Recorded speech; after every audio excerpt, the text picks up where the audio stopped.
இந்த மசோதா நிறைவேற்றப்பட்டால் அது இந்தியாவுடனான அமெரிக்க உறவில் கவலை தரத்தக்க முக்கிய அம்சமாக விளங்கும் என்று மூர் பதிவிட்டிருக்கிறார். அந்த காங்கிரஸ் பிரதிநிதியினுடைய வார்த்தையிலிருந்தே டில்லியில் நடைபெற்ற கரப்பான் பூச்சிகளை இயக்கியது யார் அப்படிங்கறத நாம் புரிந்து கொள்ள முடியும். மக்கள் தொகை பரவல்ல இந்துக்களின் எண்ணிக்கையை கட்டுப்படுத்துவதன் மூலம் இந்தியா என்கிற சந்தையையும் தங்களுடைய கட்டுக்குள் வைக்க முடியும் என்று நம்புகிறார். மோடி அதுல மண்ணள்ளி போடுகிறார். ஸ்பீக்கரில் இந்து பாடல்கள் ஒலிப்பதற்கும் மத கொடிகள் இடம்பெற்றதற்கும் அந்த பகுதியில் வசிக்கும் முஸ்லிம்கள் ஆட்சேபம் தெரிவிக்க முதலில் வாய் தகராறாக வெளிப்பட்ட மோதல் கைகலப்பாக மாறியது. அந்த மோதலில் 2 இந்து இளைஞர்கள் உயிரிழந்தனர். நேபாள கலவரங்களில் பங்கெடுத்தவர்கள் அனைவரும் ஜென்சியினர். அவர்கள் தங்கள் மத உணர்வை மறைக்கவில்லை. ஜென்சி எழுச்சி என்பது இருபக்கமும் கூரான கத்தியை போன்றது. எந்த பக்கமும் பதம் பார்க்கும். இதை நகர்ப்புற நக்சல்கள் புரிந்து கொள்வது நல்லது. கோலஹலாஸ் டிவி யூடியூப் சேனல், இது வாய்மையின் எக்காலம்.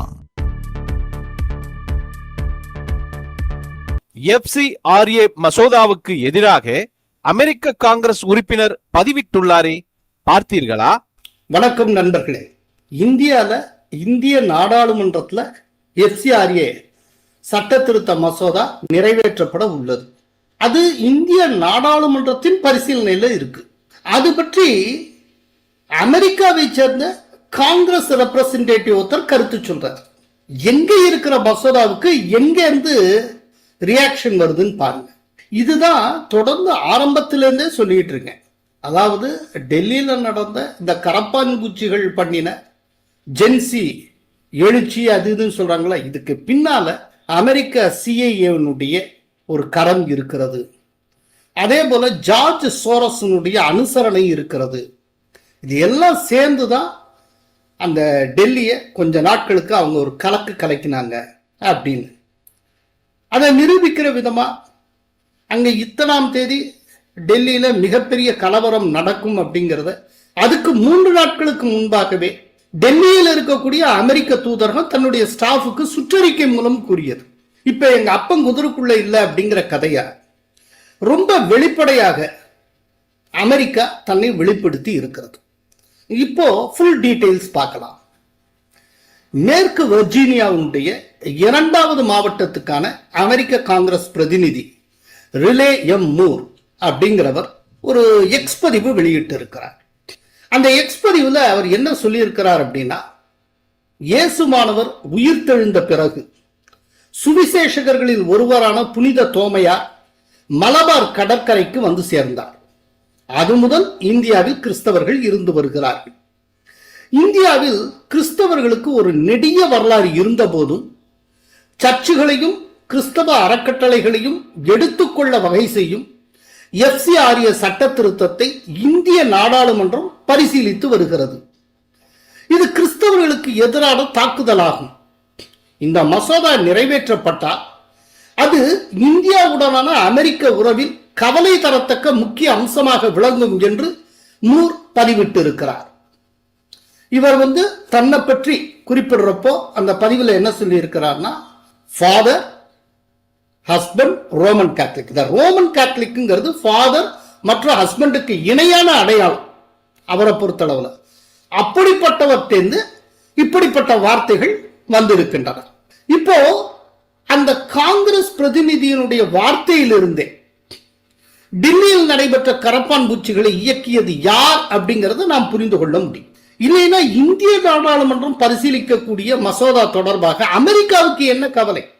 இப்போ அமெரிக்கால 1000 பில் பாஸ் பண்றாங்க, என்னெல்லாமோ நடக்குது. இதுக்கு இந்தியா ரியாக்ட் பண்ணிட்டு இருக்கா? ஒவ்வொரு நாடும் தனக்கான சொந்த முடிவுகளை எடுத்துக்கொள்ளும். அதற்கான உரிமை அந்தந்த நாடுகளுக்கு உண்டு.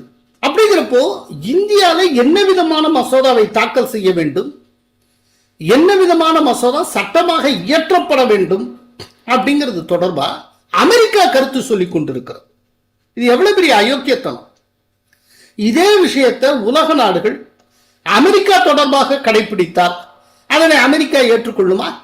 இப்போ இந்த மூருடைய பதிவுக்கு பதிலடி கொடுத்து RSS பிரமுகர் ரத்தன் ஷாரதா ஒரு பதிவிட்டு இருக்கிறார்.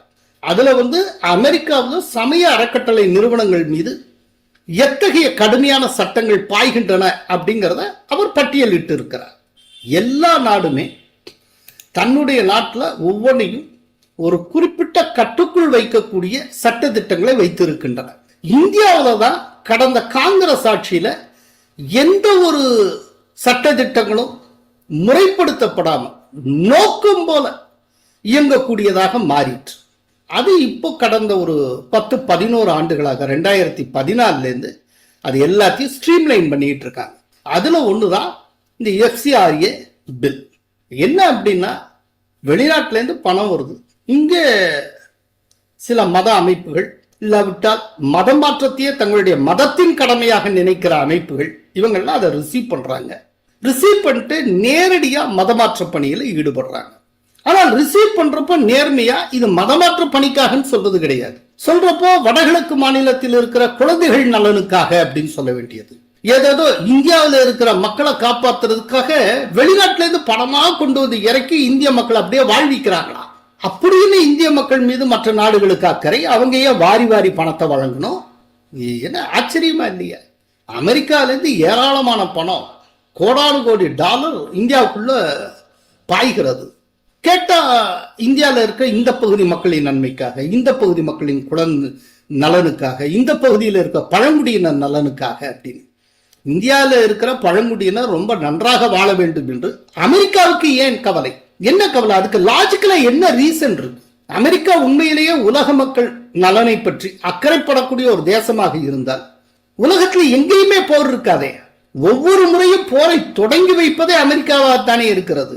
அமெரிக்காவுக்கு அதனுடைய நலன் தவிர்த்து வேற எந்த நலன் பற்றி எப்போதுமே இருந்ததில்லை, எந்த அக்கறையும் இருந்தது கிடையாது.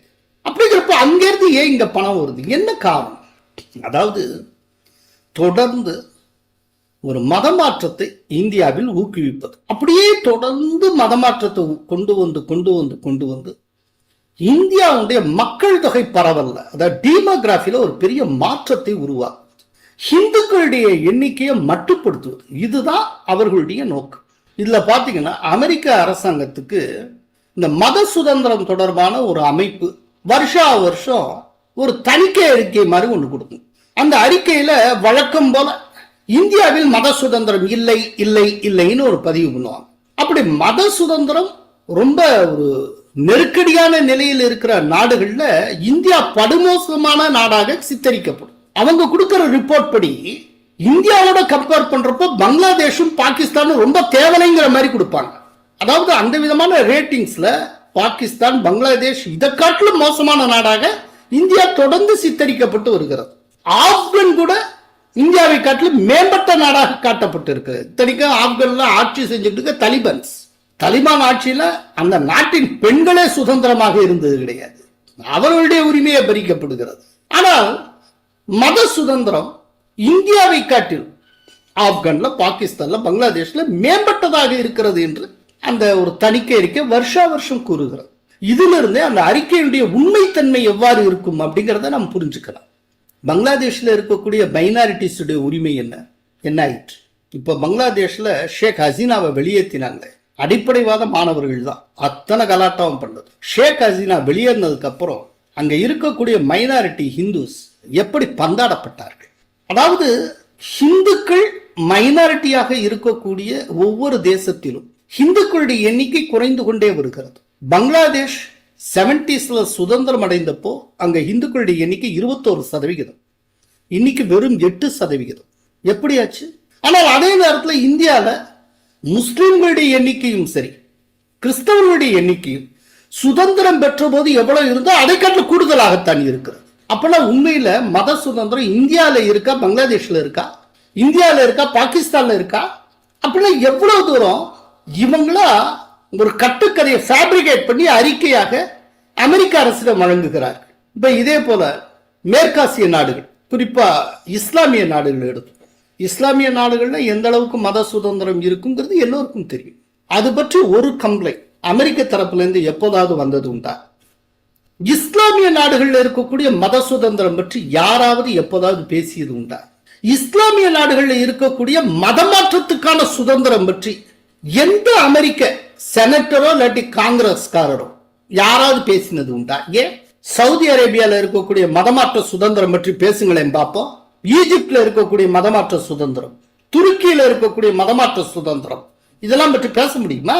ஆனால் இவர்களுக்கு இப்போ எஃப்சிஆர்ஏ ஒரு பெரிய பாயிண்ட் ஆஃப் கன்டென்ஷனாக இருக்கிறது.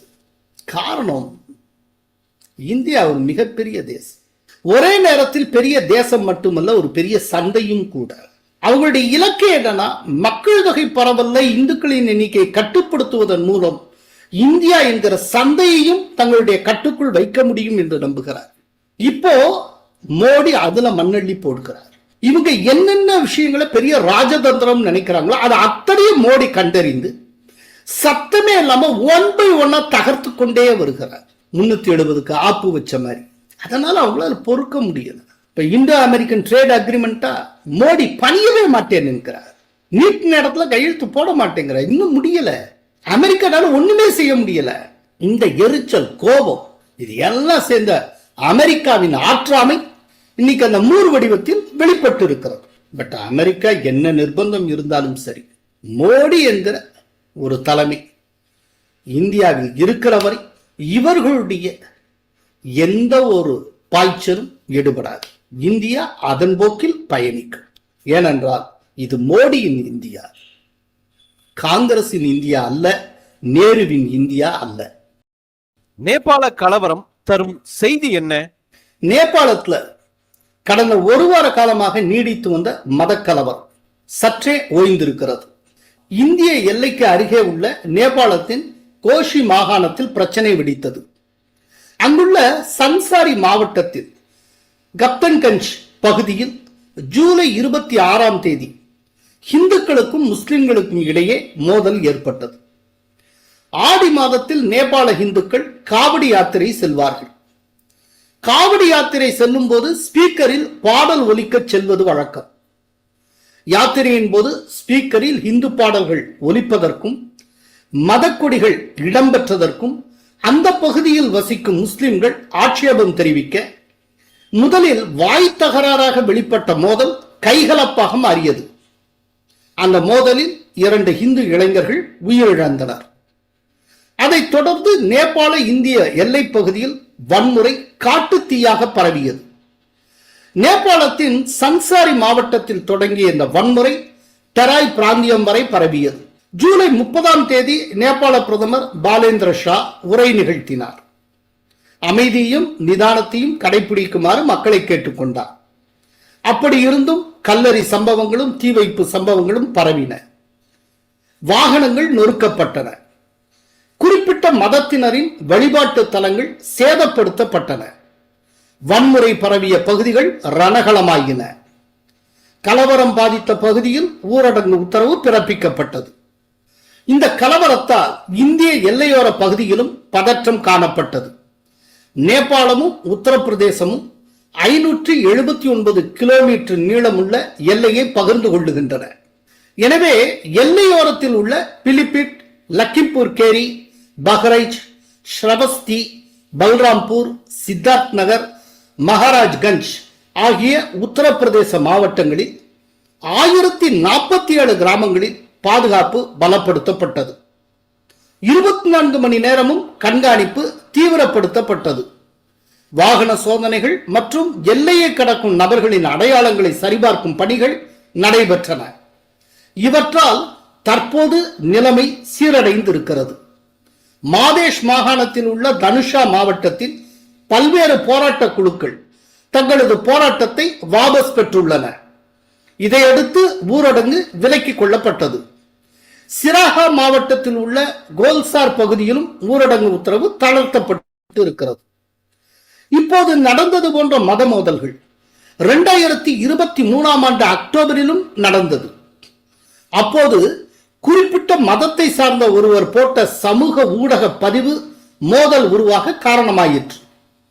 சமய உணர்வு என்பது நேபாளத்தில் நீருபூத்த நெருப்பாக இன்றைக்கும் உள்ளது. அங்கு மாவோயிஸ்டுகள் ஆட்சி செய்திருந்தாலும் மத உணர்வு மங்கவில்லை. நேபாள கலவரங்களில் பங்கெடுத்தவர்கள் அனைவரும் ஜென்சியினர். அவர்கள் தங்கள் மத உணர்வை மறைக்கவில்லை. இது ஜென்சியை தூண்டிவிட்டு குளிர்காயும் இடதுசாரி அறிவுஜீவிகளுக்கு அதிர்ச்சியை தந்துள்ளது. இந்தியாவை எடுத்துக் கொள்ளுங்கள். இந்திய தலைநகர் டெல்லியில் நீட் வினாத்தாள் கசிவை மையப்படுத்தி ஒரு ஜென்சி கலவரத்தை உருவாக்கவும் மோடி அரசை நிலைகுலைய செய்யவும் இந்திய எதிரிகளின் உதவியுடன் கரப்பான் பூச்சிகள் வேலை பார்த்தன. அதன் விளைவு இப்போது அதே மாடலில் ஜார்க்கண்டில் காங்கிரசின் கூட்டணி அரசுக்கு எதிராக ஜென்சியினர் போராடி வருகின்றனர். ஜார்க்கண்ட் அரசு பணிகள் தேர்வாணையம் நடத்திய தேர்வின் வினாத்தாள் அண்மையில் கசிந்தது. இது குறித்து சிபிஐ விசாரணை கோரி ஜூலை 25 முதல் அங்கு போராட்டம் நடந்து வருகிறது. 2 மாணவிகள் உள்பட 5 மாணவர்கள் கடந்த செவ்வாய்க்கிழமை முதல் உண்ணாவிரத போராட்டத்தில் ஈடுபட்டுள்ளனர்.